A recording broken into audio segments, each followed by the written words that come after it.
Imagine a substance, unlike anything familiar on the surface of this earth. It exists somewhere, perhaps everywhere. Yet at first, you won't notice it's even there. It has no color, no scent, but it holds a strange power to seep into your being. Not as medicine, not as food, but something far more profound. It reaches the depths of your mind and soul, those shadowy corridors hidden within. This substance doesn't reside in the head, the heart, or the gut. It spreads through you like a cold winter breeze, slipping past your skin, all the way to your marrow. At one moment, it may feel like a savior, an eternal solution to everything you never understood about yourself. That first encounter is often enchanting. It lets you see the world with new eyes, as if you've been reborn into a different dimension, where every detail is sharper, deeper, more thrilling. But it could also be terrifying. It makes you see yourself with unfamiliar eyes, as if you've become someone you don't recognize. Everything appears dull, distorted, and the details of the world lose their meaning. Instead of wonder, they now inspire fear. As it surrounds you and seeps into the fabric of your life, it begins to influence cause and effect, often tilting outcomes in your favor. Suddenly, you're seeing life in a way you never thought possible.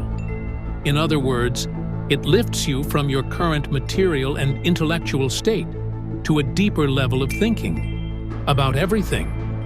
This creates a sense of transformation, and humans, by nature, tend to resist and fear change. We find comfort in routine and repetition. So when change does arrive, it causes anxiety, until you realize it was something beautiful all along.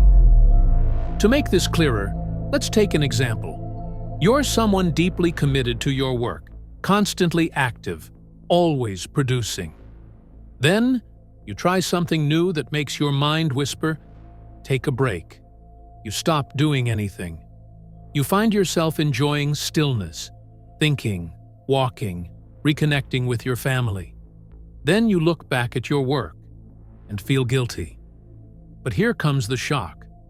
When you return, you notice a massive difference in your productivity, in your creativity.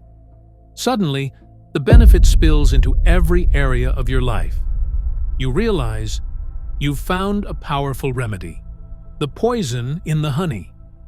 If you're someone drawn to rapid growth, deep thought, and uncovering the mysteries of life, or if you're a creative working in a field that demands imagination, you'll likely start with a simple experiment on your mind. Then, as expected, you move from trying it once to repeating it, hoping for the same result.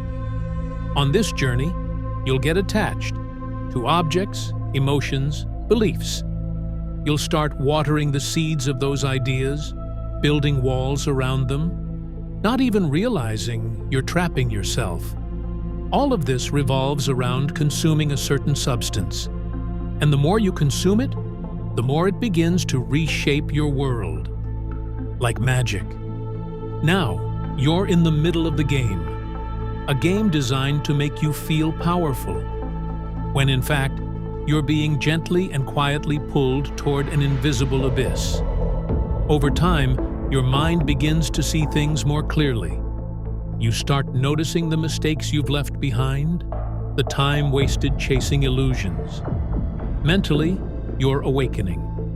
But scientifically, anything foreign introduced into the body, especially the brain, is unwelcome. At first, any change in levels may have dramatic effects, but the body will eventually resist any imbalance. Still, you justify the process with the goal. You convince yourself that the means are worth the end. But after enough time passes, you stop for a moment and realize you are no longer natural. You are no longer yourself. Nature is instinct, life as it was created. And now, Surrounded by endless possibilities and paths, you start wondering if you've been walking the right one all along. Has the time from your finite life been worth vanishing into this current reality? You begin to ask questions, and their answers lead you to the darkest, most dangerous phase of all, the war within.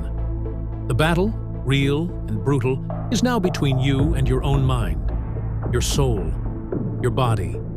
And sadly, this war is often long, leaving behind torn pieces of who you were and years of your life lost to a darkness you can't seem to escape.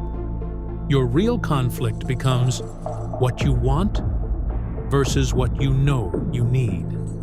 The freedom you crave versus the chains you cannot see. And finally, you crash into the truth you've been running from. You've built a world of beliefs, felt emotions that became facts in your mind, and proved them to yourself over and over again. But here's the undeniable reality. You are no longer free.